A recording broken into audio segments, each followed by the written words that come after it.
আসসালামু আলাইকুম প্রিয় দর্শক মণ্ডলী, আজকে আপনাদেরকে নিয়ে আসলাম আমাদের হযরত শাহজালাল ইয়ামানী রাদিয়াল্লাহু তাআলা আনহুর 360 আউলিয়ার সফর সঙ্গী প্রথম 12 জনের একজন। আপনারা দেখতে পাচ্ছেন পুরানবাড়ি মোহাম্মদপুর হযরত শাহজালাল রাদিয়াল্লাহু তাআলা আনহুর সফর সঙ্গী প্রথম 12 জনের একজন 360 আউলিয়ার অন্যতম সফর সঙ্গী হযরত মাখদুম সৈয়দ জাফর গজনফরী রাদিয়াল্লাহু তাআলা আনহুর মাজার শরীফ।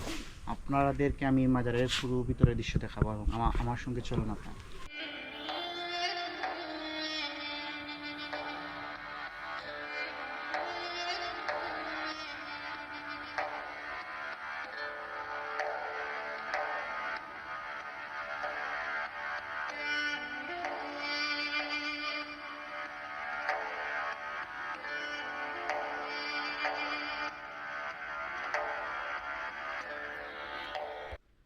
তো প্রিয় ভিউয়ার্স, আমরা এখন ধীরে ধীরে মাজারের ভিতরে প্রবেশ করছি। মাজারের ভিতরে প্রবেশ করার পূর্বে প্রথমে সিঁড়ি আছে, ওখানে আমরা সিঁড়িগুলো বেয়ে নিচ্ছি।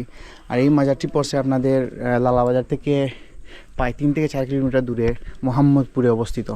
আর উনি হচ্ছেন গিয়ে 360 আউলিয়ার অন্যতম একজন সফর সঙ্গী। আমরা ধীরে ধীরে ওনার মাকবারার দিকে পৌঁছে যাচ্ছি। উনি হচ্ছেন গিয়ে মাখদুম জাফর গজনফরী রাদিয়াল্লাহু তাআলা আনহু।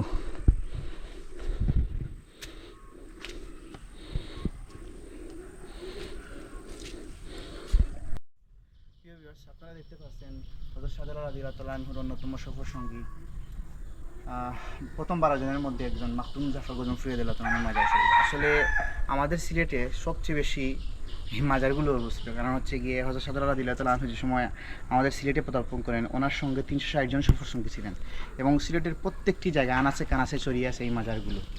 এবং এই মাজার প্রত্যেকটি জায়গায় আপনারা গেলে একটা না একটা মাজার দেখতে পাবেন, যার বিশেষত উদাহরণ হচ্ছে আমাদের লালাবাজারে পড়ছে এই মাজারটি।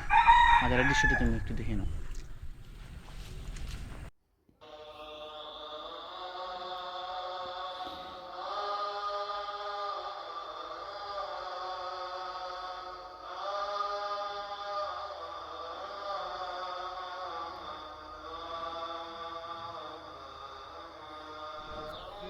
আপনারা একেবারেই আমরা শেষ প্রান্তে এসে পৌঁছলাম। তো আমরা বর্তমানে 6 নং লালাবাজার ইউনিয়নের মোহাম্মদপুর গ্রাম থেকে বিদায় নিয়ে নিচ্ছি। আমি রেহান। তো অন্য কোনো ব্লগে আবারও দেখা হবে। আল্লাহ হাফিজ, আসসালামু আলাইকুম।